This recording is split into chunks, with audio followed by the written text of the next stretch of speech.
Está formada a partir de agora a Rede da Informação para todo o Brasil. No ar, Tele Brasil Notícias.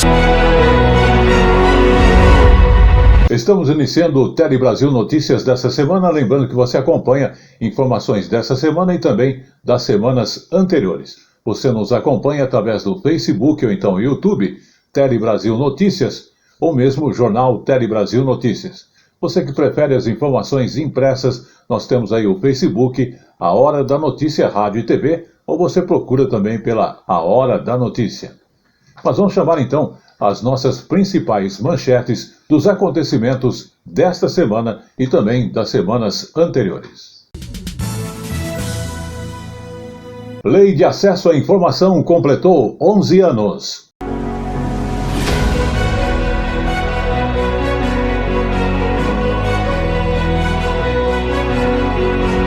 Começa as inscrições para o programa Mais Médicos.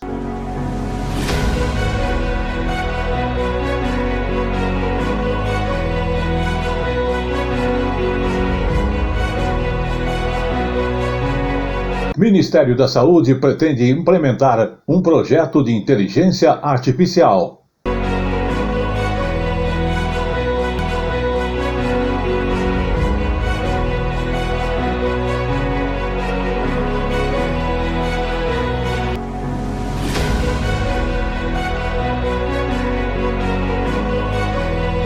Tudo isso e muito mais no jornal Tele Brasil Notícias nesta edição.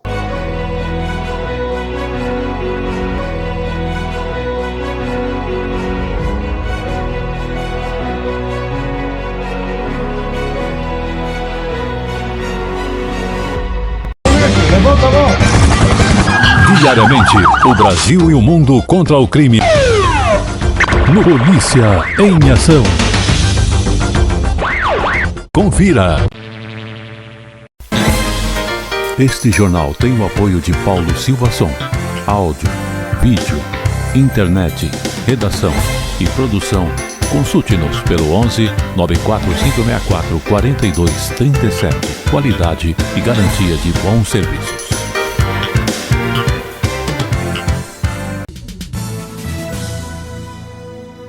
E começamos a edição desta semana falando sobre as inscrições para o programa Mais Médico, que inclusive começou na última sexta-feira, dia 26 de maio. Os médicos, inclusive de origem brasileiras, terão prioridade neste caso. E são 1.000 vagas que serão para a região amazônica. Vamos observar com mais detalhes estas informações. O governo federal anunciou hoje quase 6.000 vagas para profissionais no programa Mais Médicos em todos os estados do país e no Distrito Federal. 1.000 profissionais serão alocados em municípios da região amazônica. As inscrições começam na próxima sexta-feira e serão feitas pelo site oficial do programa até o fim do mês. Os médicos brasileiros terão prioridade e os estrangeiros só serão chamados para vagas que não forem ocupadas. Os contratados trabalharão por 4 anos e receberão um pagamento mensal de cerca de R$ 12.400. Esse valor pode ser aumentado dependendo da localidade. Vamos agora falar então das mulheres empreendedoras, porque nos últimos 5 anos dobrou praticamente o número de mulheres que estão empreendendo por conta própria. Inclusive você vai observar nas informações a especialista comentando que nesse setor de pequenos negócios, as mulheres, inclusive, enfrentam bastante obstáculos, que acabam encontrando no percurso para abrir um novo negócio e obter também a questão do sucesso. Mas a principal questão está a falta de gestão e a tripla jornada são os principais obstáculos para as mulheres empreendedoras. Nos últimos 5 anos, nós dobramos o número de mulheres empreendedoras e a gente tem um número aí de empresas que abrem, mas a gente também tem um número alarmante de empresas que fecham, Metade das empresas foram abertas durante a pandemia e infelizmente já fecharam. E como a reportagem aí falou, muitas empreendem por necessidade. Hoje as mulheres, elas são a maioria daqueles que sustentam, um lar, seja porque elas não têm um companheiro ou porque elas precisam realmente complementar a renda. E a maioria dessas mulheres também são mães. Então, a dupla jornada, a tripla jornada, ela de fato é uma dificuldade, não é um impeditivo, mas é uma dificuldade. Um segundo ponto é que, como empreende-se por necessidade, então não tem um estudo, né? A escola não nos ensina a ser empreendedor. Então, muitas vezes não há gestão do negócio, é por isso que a maioria deles fecha antes mesmo de completar 2 anos. Olha, infelizmente, hoje o maior preconceito é das mulheres, das próprias mulheres, né? Então, uma mãe julga outra por não cuidar do filho e empreender, né? As mulheres, elas têm muita disputa, né, entre si. E sim, ainda existe um pouco do preconceito masculino com relação a isso, mas em geral, graças a Deus, está acabando bastante. Hoje a gente tem, tanto na internet, né, como a iniciativa agora, né, do coworking, e o próprio Sebrae, né, que a gente não pode deixar, e outros movimentos, né, como o movimento que eu lidero, que é a Mulher Brilhante, que são movimentos, são programas que ensinam as mulheres a empreender. Então, o que eu recomendo é que hoje eu quero complementar minha renda, eu quero vender um bolo no pote, eu quero começar a empreender, eu quero pegar algo em consignação. Estude, né? Estude, se capacite, porque o mercado de trabalho, ele não é uma transferência da CLT, né? Ele exige realmente competências emocionais e técnicas, né? Exige resiliência, organização do tempo. Um outro ponto muito importante é ter um bom networking, né? Ter uma boa rede aí de parcerias, porque empreender sozinha é muito difícil, né? Então, ter um local onde você possa compartilhar suas ideias e ouvir outras empreendedoras, com certeza é fundamental. Saúde. Vamos agora falar então de saúde, porque o Ministério da Saúde pretende implementar um projeto de inteligência artificial para apoiar a gestão do Sistema Único de Saúde, o nosso SUS. E é chamado de SUS Digital. Vamos observar. Para o Giovanni, a ideia de ter todas as informações sobre sua saúde num único lugar é algo positivo. Eu sou a favor do prontuário eletrônico, único, né, de uma forma que mantém algumas informações que são sigilosas, né? A inteligência artificial é uma ferramenta que pode ser útil para otimizar diagnósticos e agilizar o atendimento na saúde pública. Para isso, é necessário a digitalização dos prontuários do SUS, uma primeira etapa para colocar em prática o projeto do SUS Digital. Na verdade, já funciona. O que nós queremos é democratizá-lo, é torná-lo não bolhas, não grandes capitais, mas que ele possa chegar a todos os lugares, a todas as pessoas, realmente ser inclusivo. Nós temos aí uma janela de 4 anos para fazer isso. Repensar o acesso ao Sistema Único de Saúde por meio de aplicativos, por meio de uso de inteligência artificial, uso de Big Data para apoiar decisões na área da saúde. Um dos desafios da inteligência artificial na saúde pública do país é garantir a proteção dos dados dos usuários. A regulação do uso da tecnologia vem sendo discutida no Senado no projeto de lei que cria regras e critérios para o serviço de inteligência artificial no Brasil e que prevê punições para quem violar a lei. A inovação também entusiasma a OMS, a Organização Mundial da Saúde. Mas o sinal de alerta continua aceso, já que a inteligência artificial precisa de supervisão especializada e transparência. No SUS, a expectativa é de que com o prontuário único, o cruzamento de informações vai permitir uma tomada de decisão mais rápida pelos profissionais de saúde. Eu vou saber, é melhor entubar o paciente, colocar em ventilação mecânica nesse momento ou eu posso postergar? É melhor eu começar uma diálise nesse momento ou eu posso começar a postergar? A obtenção de um número muito grande de dados vai me propiciar criar indicadores que vão mudar a minha conduta e vão orientar a minha conduta no futuro.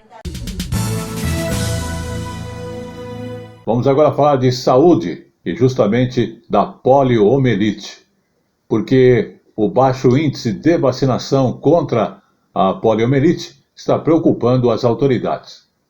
O último caso da doença aqui no Brasil foi justamente há mais de 3 décadas. Mas, recentemente, um país vizinho aqui, o Peru, teve casos notificados. O índice de vacinação contra a doença, inclusive, está abaixo do que é esperado pelas autoridades. Quando tinha 9 meses de idade, Rívia foi diagnosticada com poliomielite. A doença causou flacidez muscular em uma das pernas. Foram 14 cirurgias ao longo da vida para conseguir andar. Tem uma diferença importante de um membro para o outro, de 6 centímetros. Isso, acabou trazendo como consequência, com o passar dos anos, um desvio na coluna que me causa dor. Então, dor é algo diário, né? Um dia mais, um dia menos. A poliomielite, paralisia infantil ou paralisia flácida aguda é causada por um vírus e se manifesta como uma gripe ou infecção gastrointestinal. Em 1% dos casos, atinge o sistema nervoso e pode comprometer os movimentos das pernas, causar insuficiência respiratória e até levar à morte. A transmissão é por meio de gotículas de saliva ou fezes em contato com a boca, o que ocorre em locais sem saneamento básico ou entre crianças. Há 34 anos, a doença não ocorre no Brasil. A erradicação da doença, reconhecida em 1994, só foi possível com a vacinação das crianças. A cobertura ideal é de 95%, mas segundo o Ministério da Saúde, o índice tem ficado abaixo disso desde 2016. Nas escolas, nós não ensinamos mais pólio, porque o último caso é 89. Nós não ensinamos mais. Entretanto, agora, nesse mês passado, no Peru, nós temos que ficar atentos. Ela pode retornar e ela é dramática. É uma doença totalmente prevenível com vacina. E ela está aí com toda a facilidade que nós temos hoje em cada unidade básica de saúde. Então, assim, meu conselho sempre, especialmente nesse caso da poliomielite, para os pais, vacinem os seus filhos. O nosso desejo é que as crianças continuem saudáveis.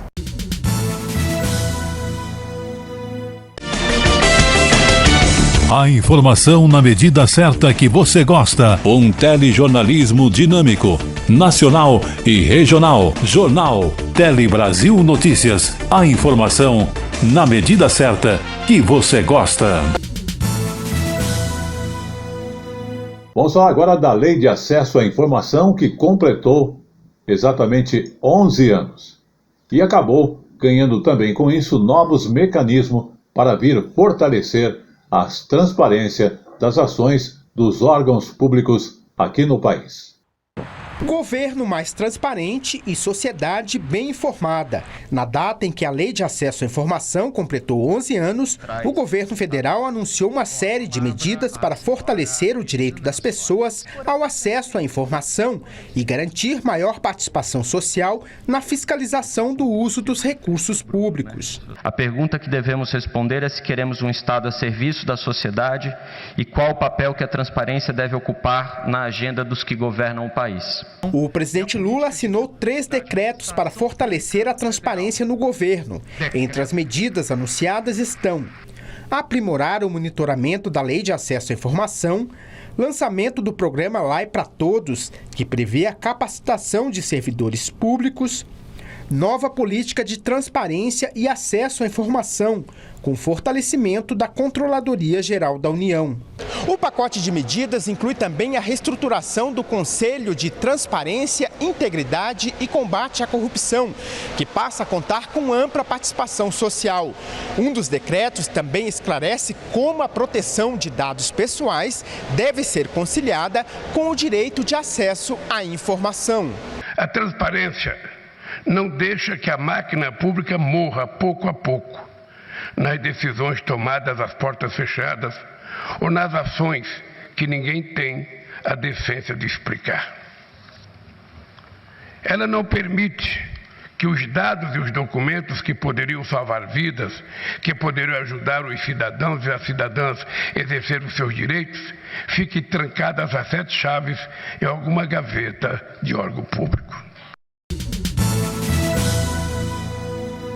Vamos agora falar então de frituras. Um estudo publicado em uma revista científica americana está afirmando que o consumo excessivo de frituras está associado ao desenvolvimento da ansiedade e também da depressão. E um problema que é também agravado quando o alimento é a batata frita. Vamos observar. A pesquisa, feita com mais de 140 mil pessoas, mostrou que o consumo constante e a longo prazo de frituras, especialmente a batata frita, está associado a um risco 12% maior de desenvolvimento de quadros de ansiedade e 7% maior de depressão. A acrilamida ela é uma substância tóxica que é formada quando o carboidrato, em conjunto com o açúcar, do carboidrato, a água e a temperatura alta, forma aquele tostadinho preto. Aquilo é a formação da acrilamida. E ela tanto tem esse poder tóxico, realmente, como também de inflamar a nível de neurônios, a nível cerebral, como também gera radicais livres, gera inflamação em todo o nosso organismo. Mas o desenvolvimento desses dois transtornos não está associado apenas ao consumo desse tipo de alimento.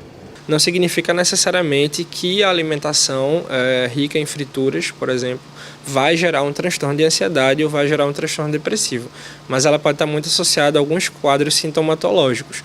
Então, será que em determinado momento o consumo desse alimento ele vai aumentar o sintoma que já existe ou se ele vai ser um potencial para uma inclinação para um transtorno alimentar, como o consumo em excesso de algum alimento, por exemplo, como uma espécie de fuga ou então uma tentativa de se adaptar a alguma situação conflituosa que o sujeito passa.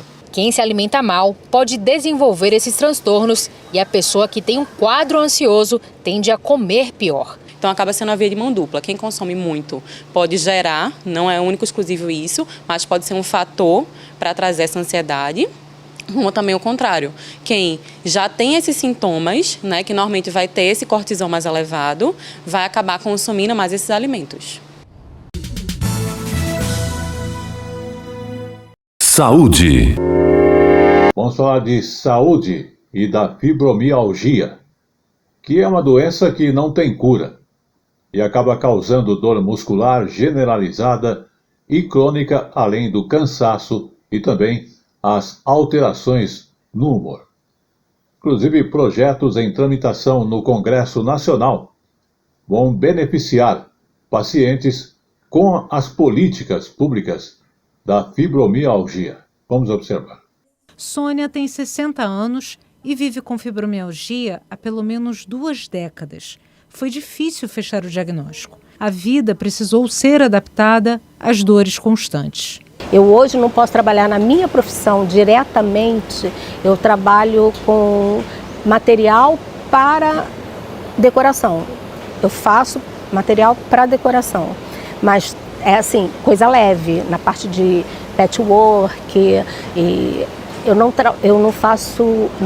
consigo trabalhar mais porque me impede, eu não tenho carro, eu não dirijo. A fibromialgia é uma condição em que a pessoa sente dor muscular generalizada e crônica. Pode ter alteração no sono, cansaço e estar acompanhada de transtornos de humor, entre eles ansiedade e depressão, além de alterações da concentração e de memória. Cerca de 2,5% da população brasileira vive com fibromialgia, segundo dados da Sociedade Brasileira de Reumatologia. Geralmente são mulheres que recebem o diagnóstico entre 30 e 50 anos. Ainda não se sabe quais são as causas da doença, que não tem cura, mas existe tratamento e ele é fundamental para dar mais qualidade de vida às pessoas que vivem com a síndrome. O tratamento ele é baseado num tripé básico. O menos importante deles é o medicamentoso. Ele é um fator de alívio. O mais importante, aquele que é bem documentado, é o exercício físico. Ele é o pilar do tratamento. E ao lado dele, a psicoterapia, principalmente a terapia cognitivo-comportamental, que é a melhor documentada. Sônia faz tratamento no Núcleo de Apoio Interdisciplinar a Pessoas com Obesidade e Fibromialgia, o NAIF, da Universidade do Estado do Rio de Janeiro. As consultas com a médica reumatologista, psicóloga e nutricionista são periódicas e ainda tem uma rotina de exercícios com o educador físico, que a orienta remotamente. Faço 3 vezes na semana, porque o exercício físico é muito importante, além da medicação, da alimentação, que tem que perder peso, E aí eu vou levando. O laboratório, que desenvolve pesquisas científicas na área da saúde, funciona há 2 anos na Policlínica Piquet Carneiro, da UERJ. Aqui é feito um tratamento multidisciplinar e de graça. O laboratório ele é um braço do Instituto de Educação Física dentro do Serviço Único de Saúde, dentro do SUS. E a gente está na agenda, né, do sistema de regulação do SUS. Um dos projetos em discussão no Congresso propõe criar a política de proteção dos direitos da pessoa com fibromialgia e reconhecer quem tem a síndrome como pessoa com deficiência. Outro obriga o Sistema Único de Saúde a fornecer gratuitamente medicamentos para o tratamento, além do acompanhamento de nutricionista. O SUS hoje, ele fornece apenas alguns medicamentos, né? Se eu não me engano, 3 ou 4. Nem todo lugar, né, as pessoas têm o acesso, é bem difícil mesmo, é através da farmácia de alto custo, porque são remédios controlados, né, com receitas tarja preta, que fala, né, a maioria deles. Para Sônia, o acompanhamento na rede pública é fundamental para conviver melhor com a fibromialgia. Se eu não tivesse esse amparo, essa participação aqui, eu acharia muito pior. É fundamental que as pessoas procurem, não se deixem abater. Vamos falar também da Semana Nacional de Educação Financeira que tivemos aqui no país, que é uma disciplina que é estratégica e envolve também planejamento.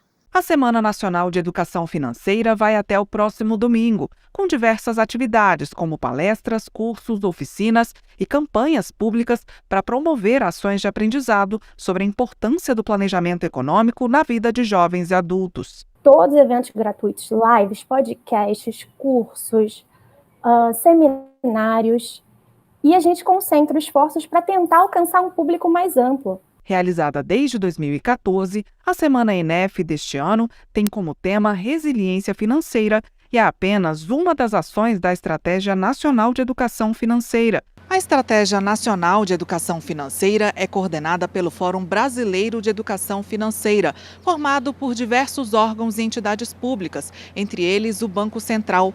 E uma das iniciativas do banco é o programa Aprender Valor, que tem o objetivo de ensinar aos estudantes de escolas públicas a melhor forma de lidar com as finanças. O projeto conta com mais de 22 mil escolas participantes, em mais da metade dos municípios brasileiros. O grande diferencial desse programa é que ele leva a educação financeira da maneira como a Base Nacional Comum Curricular preconiza, que é ensinar a educação financeira não de uma maneira individual, como mais uma matéria, né, ser dada em sala de aula, mas a educação financeira ser ensinada de maneira transversal a português, matemática e ciências sociais. Só no Distrito Federal, são cerca de 160 escolas participantes, com mais de 1.500 professores cadastrados. Como eles fazem uma formação de educação financeira pessoal, muitos deles estão falando que agora estão fazendo melhor o seu planejamento, né? Fazendo planilhas de gastos, fazendo listas antes de ir ao supermercado, que são coisas pequenininhas que a gente vai começando devagar, né? Lógico que a gente vai trabalhar o tema de acordo com a idade do estudante, de forma lúdica, né? Usando muitos jogos. E chegou agora no Tele Brasil Notícias, o nosso Momento Jurídico. O Momento Jurídico de hoje fala da importadora que terá que pagar R$300 mil por acidente com berço que causou a morte de um bebê. Vamos observar. Importadora terá de pagar R$300 mil por acidente com berço que causou morte de bebê, decidiu terceira turma do Superior Tribunal de Justiça. Quem fabrica, produz, constrói ou importa um produto é responsável pela reparação de danos, caso ele apresente defeito de fabricação ou ainda por falta de informações sobre a utilização e os riscos. É o que garante o Código de Defesa do Consumidor, como explica o advogado Eric Avelar. Se o produto gerar dano, fica comprovado, portanto, o nexo de causalidade entre o produto e o dano sofrido pelo consumidor, a empresa passa a ser obrigada a indenizar, ela é responsabilizada por todos os danos causados ao consumidor, sejam eles materiais ou morais, independente de comprovação de culpa. Em um caso que chegou ao STJ, uma empresa importadora e vendedora de berços foi condenada a pagar indenização pela morte de um bebê de 6 meses. Segundo o processo, a respiração da criança foi bloqueada após a cabeça dela ficar presa no vão entre o colchão e o forro lateral do berço, o que provocou a morte por asfixia. O Tribunal de Justiça de São Paulo manteve a indenização por danos morais de R$100 mil para cada um dos 3 membros da família que ajuizaram a ação. Para o TJ, o manual de instruções do berço não trazia qualquer informação à época do acidente sobre o risco de asfixia do bebê no caso de uso inadequado do colchão. A empresa recorreu ao STJ e alegou, entre outras coisas, que o produto estaria dentro das regras técnicas. O relator do recurso, o ministro Marco Aurélio Belize, destacou que, apesar de o produto ter obtido a certificação do Inmetro, foi verificado que o modelo de berço comercializado representava risco aos usuários, especialmente em razão das informações insuficientes que acompanhavam o produto, o que levou o fabricante a fazer um recall dos berços, aumentando a segurança para evitar novos acidentes. Desta forma, o colegiado reconheceu a responsabilidade civil da empresa conforme o Código de Defesa do Consumidor, caracterizada pela falha no dever de informar o comprador quanto à utilização adequada do produto.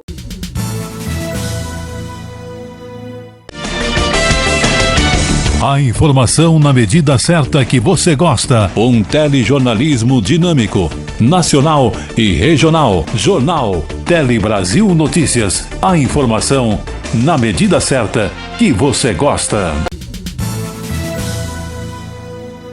E vamos agora também falar de turismo e museus. Vamos conhecer de perto o Museu Forte do Presépio, lá em Belém do Pará, para celebrar então a Semana Nacional dos Museus. E, inclusive, a TV Cultura do Pará apresenta, então, este Museu do Forte, da região, para que você conheça mais de perto, inclusive fundado em 1616. Em Belém, o Forte do Presépio é considerado a primeira edificação portuguesa da cidade, que foi fundada em 1616. É neste espaço que fica o Museu do Encontro, que ganhou esse nome por expor peças dos primeiros habitantes da região, como as cerâmicas marajoaras e tapajônicas, em um local construído pelos lusitanos. O local dá acesso ao sítio histórico da fundação da capital paraense. Toda essa história está em evidência com a realização da 21ª Semana Nacional dos Museus. No caso do Museu do Encontro, a própria edificação onde ele se encontra ajuda a contar a história da fundação de Belém e as tradições artísticas da região. Os vestígios arquitetônicos e de artilharia militar complementam a experiência desta verdadeira viagem no tempo. E tudo isso aliado com a tecnologia, como o auxílio de uma web TV, que torna a visita ainda mais informativa. Basta baixar o aplicativo, tá? E lá tem essa web TV que o aluno tem acesso ao museu a hora que ele quiser, e os programas são todos voltados. Normalmente esses programas são produzidos pelos alunos que têm acesso ao museu para aqueles alunos que não têm acesso ao museu. Muitas vezes o aluno não pode ver o museu porque ele estuda à noite e trabalha de dia. Então, para esses aí, nós temos esse serviço, esse projeto que é desenvolvido em parceria com o Departamento de Educação daqui do museu e as escolas da rede pública. E como eu falo sempre, tudo que é bom dura pouco. O Tele Brasil Notícias dessa semana vai chegando ao seu final e sempre agradecendo a sua audiência. Mas antes, vamos falar um pouquinho sobre o mês de junho que está chegando. Festas juninas, jovens quadrilheiros que acabam mantendo a tradição da festa de São João. Vamos observar. Está chegando a melhor festa do ano.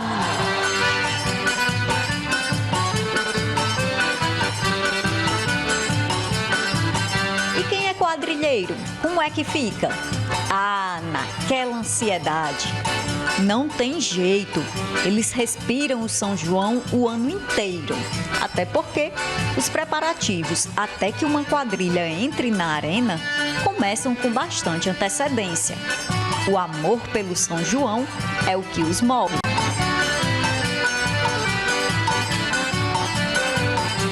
Pensando em despertar esse sentimento nas crianças, que surgiu em 2022 a quadrilha Sonho de Amor. A ideia surgiu devido à vontade de resgatar os jovens, as crianças, para o mundo junino, para a cultura do São João, porque a cada ano que se passa a gente vê que está ocorrendo a diminuição dos grupos juninos, principalmente da quadrilha infantil. As dificuldades para montar uma quadrilha e fazer um espetáculo lindo, como estamos acostumados a ver no mês de junho, são muitas. A elaboração e execução da coreografia, por exemplo, é um grande desafio. Tudo acontece a partir do sonho de dançar, de brincar, de sentir o espírito do São João desde criança. Sempre quis dançar quadrilha quando eu era pequenininha. Meu primeiro ano na Nação do Sertão e meu primeiro ano aqui também. Eu amo muito ser quadrilheira, é um sonho ser destaque, né? Eu sempre quis. Eu comecei ano passado a dançar nessa quadrilha aqui, aí vou dançar esse ano para poder ajudar a quadrilha. Estou participando de 2 esse ano porque eu gosto de São João de verdade.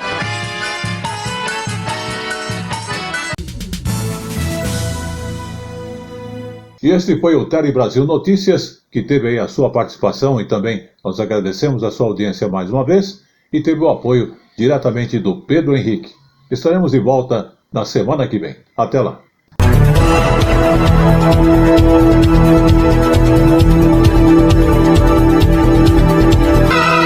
Tele Brasil Notícias.